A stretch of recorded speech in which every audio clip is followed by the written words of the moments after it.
Haunted post office. शहर के main road पर एक पोस्ट ऑफिस था। ऑफिस की बिल्डिंग पुरानी हो चुकी थी, जिसकी वजह से वहाँ सिर्फ गिने चुने ऑफिशियल काम ही होते थे। कुछ सालों से पोस्ट ऑफिस के बंद होने की बात भी चल रही थी।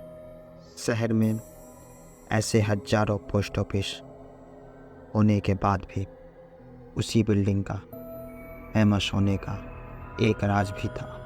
वहाँ कोई ऑफिसर नहीं टिकता था और ना ही कोई पोस्टिंग चाहता था, पर यह बात किसी को समझ नहीं आता था, क्योंकि इसके पीछे का कारण कोई नहीं जानता था।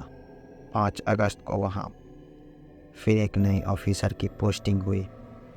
उस ऑफिसर का नाम था श्याम। शाम के लिए नौकरी बहुत ही ज़रूरी थी और इसलिए शाम को ऑफ़र मिलते ही तुरंत ही वह हाँ कर दी। नौकरी के चलते शाम को उसी बिल्डिंग में सर्विस क्वार्टर में एक कमरा मिल चुका था। श्याम जल्द से जल्द शिफ्टिंग करके सीधे काम पे लगना चाहता था। जब श्याम पहली बार उस बिल्डिंग में घुसा तो उसे वहाँ पे एक अजीब सी ठंडक महसूस हुई। वो अपने रूम में गया तो उसे ऐसा महसूस हुआ कि उस कमरे में कोई था और शायद अभी भी कोई रह रहा है। पर इस बात को श्याम अपने मन का वहम मानते हुए सामान शिफ्ट करने लगा। उसी रात जब श्याम बाहर से खाना खा के आया तो श्याम के रूम में सारा सामान बिखरा हुआ था। श्याम को ये चीज़ बहुत ही अजीब लगी, क्योंकि श्याम ने जाने से पहले ये सब सामान सेट करके गया। तभी श्याम की नज़र कमरे की खुली हुई खिड़की पे गया।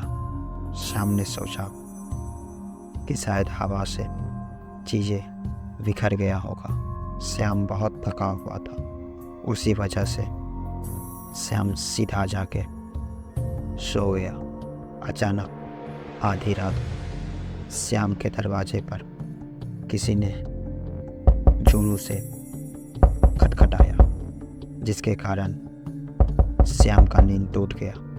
आधी रात में किसी का भी आना और यूँ दरवाज़ा खटखटाना कुछ अजीब। जब श्याम ने गेट खोला तो एक वॉचमैन अपने यूनिफॉर्म में रहा हुआ। अंधेरा होने के चलते उसका चेहरा कुछ ठीक से नहीं दिख रहा था। श्याम ने वॉचमैन से पूछा कि ऐसा क्या हुआ कि इतनी रात को श्याम को उठा दिया गया। श्याम के बार बार पूछने के बावजूद भी वह वॉचमैन कोई जवाब नहीं देता था। श्याम ने वॉचमैन का चेहरा देखने के लिए जब कमरे की लाइट जलाई तो अचानक से वॉचमैन कहीं गायब ही हो गया। अब शाम के सामने कोई भी नहीं। कुछ देर के लिए शाम डर गया और घबरा भी गया। श्याम को बिल्कुल भी समझ नहीं आया कि अभी उसके साथ क्या हुआ। यही सोचते हुए श्याम वापस जाके लेट गया, लेकिन श्याम के लेटते ही दरवाजे पे कुछ देर में फिर से खटखट शुरू हो गया। इस बार श्याम ने गुस्से में दरवाज़ा खोला। वही वॉचमैन वहाँ खड़ा होके मुस्कुरा रहा था। उस वॉचमैन ने बताया कि वो खुद भी टॉर्च लेने के लिए गया था।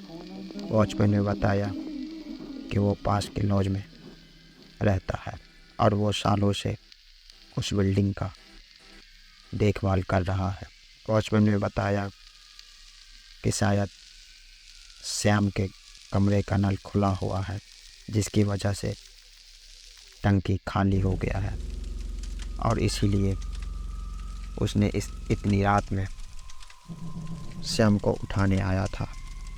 श्याम ने तभी जाके चेक किया तो वाकई में उसके बाथरूम का नल खुला हुआ था। उस रात के बाद धीरे धीरे श्याम के उस वॉचमैन के साथ दोस्ती हो गया।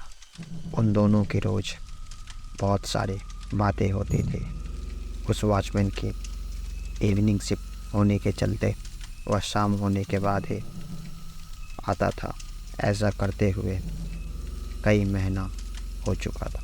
एक दिन शाम को अपने ऑफिस का एक मेल आया।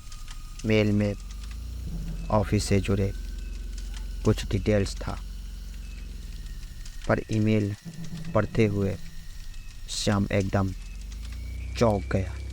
मेल में ये लिखा था कि ऑफिस की सिक्योरिटी के लिए एक लोग को हायर करना ज़रूरी था। श्याम को लगा कि ये पक्का कोई कन्फ्यूजन ही होगा, लेकिन कुछ देर बाद श्याम को पता चला। ये चीज़ जान के श्याम बुरी तरह घबरा गया। हेडक्वार्टर कॉल करने के बाद शाम को ये चीज़ पता चला कि वहाँ पे सालों से कोई सिक्योरिटी है ही नहीं। पोस्ट ऑफिस में हर महीने अलग अलग केयर टेकर तो आते हैं, लेकिन अभी तक कोई टिका नहीं और पोस्ट ऑफिस के आसपास कोई लॉज भी नहीं था। श्याम को ये सब बातें बहुत ही अजीब लगा। श्याम को लगने लगा कि वो वॉचमैन जो उसे रोज़ रात को मिलता है वो कोई चोर या लुटेरा होगा। श्याम ने सोचा कि अब वो वॉचमैन से दूर ही रहेगा, लेकिन उस रात वह वॉचमैन श्याम से मिला ही नहीं। श्याम उस रात उस वॉचमैन के बारे में सोचते सोचते ही सो गया। लेकिन फिर देर रात दरवाजे पे जोरों से नॉक नॉक हुआ। श्याम ने उठ के दरवाज़ा खोला तो उसके सामने वही वॉचमैन खड़ा हुआ था। वॉचमैन शाम से नॉर्मली ही बातें करने लगा जैसे हमेशा वह करता था, लेकिन शाम के बिहेवियर में कुछ अजीब था जो कि उस वॉचमैन ने नोटिस कर लिया। शाम वॉचमैन की तरफ ना देखने की कोशिश कर रहा था, पर बार बार पूछने के बाद भी जब शाम कुछ नहीं बोला तो वो वॉचमैन गुस्सा होने लगा। अचानक से श्याम के घर की लाइट जोरों से फ्लिकर करने लगी। श्याम ने जैसे ही उस वॉचमैन की तरफ देखा तो होश उड़ गए। उस वॉचमैन की शक्ल शैतानी हो गई। वह वॉचमैन तेज आवाज़ में किसी अनजान भाषा में कुछ बड़बड़ाने लगा। श्याम बेहद ही डर चुका था और वॉचमैन धीरे धीरे उसकी तरफ ही बढ़ रहा था। वॉचमैन ने अचानक ही श्याम का गला पकड़ लिया और श्याम का दम घोटने लगा। वो वॉचमैन जो अब शैतान बन चुका था बस बार बार यही कहता था कि श्याम ने भी उसकी दोस्ती को नकार दिया, जैसे कि सब करते आ रहे हैं, तुमने भी वैसा ही किया। और यह बार बार बोले जा रहा था, लेकिन अब वो उसे सजा दे जैसे कि वो सबको देता आया है। श्याम जोरों से चिल्लाने लगा कि मुझे छोड़ दो, कि मुझे छोड़ दो, कि मुझे छोड़ दो। श्याम के चीखे सुन के उस बिल्डिंग में कुछ काम कर रहे वर्कर उसकी तरफ दौड़े भागे आए। वर्कर के आते ही वह वॉचमैन कहीं गायब ही हो गया। श्याम अपना ही गला पकड़े बुरी तरह डर के मारे काँप उन वर्कर ने श्याम को पानी पिलाया और वहाँ से चला गया। श्याम पूरी रात उस वॉचमैन के डर से कँपकँपाता रहा। सुबह शीशे में अपने गले पे निशान देख के वो समझ गया कि उसके साथ रात में जो कुछ भी हुआ वह एक सपना नहीं था। अगले दिन श्याम ने अपने आसपास पूछा तो उसे एक बुजुर्ग से पता चला कि उस बिल्डिंग में करीब 20 साल पहले एक वॉचमैन हुआ करता था जो कि लंगड़ा था। पोस्ट ऑफिस के कई अफसर उस वॉचमैन का बहुत मजाक उड़ाते थे, पर एक दिन उस वॉचमैन ने पोस्ट ऑफिस के खिड़की से कूद के अपनी जान दे दी। श्याम ने ये सब सुन के वह ऑफिस उसी दिन छोड़ दिया। रीजन पूछे जाने पे श्याम ने कोई जवाब नहीं दिया। वह बस वहाँ से उसी दिन चले जाना चाहता था।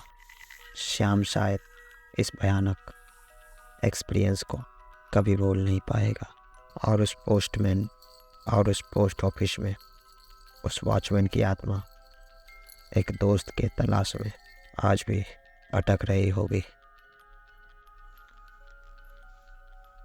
यदि हमारा यह वीडियो आपको अच्छा लगा तो वीडियो को लाइक और चैनल को सब्सक्राइब ज़रूर करें। और यदि आपके पास ऐसी ही कोई इंटरेस्टिंग कहानी है तो हमारे साथ अवश्य शेयर करें। Thank you.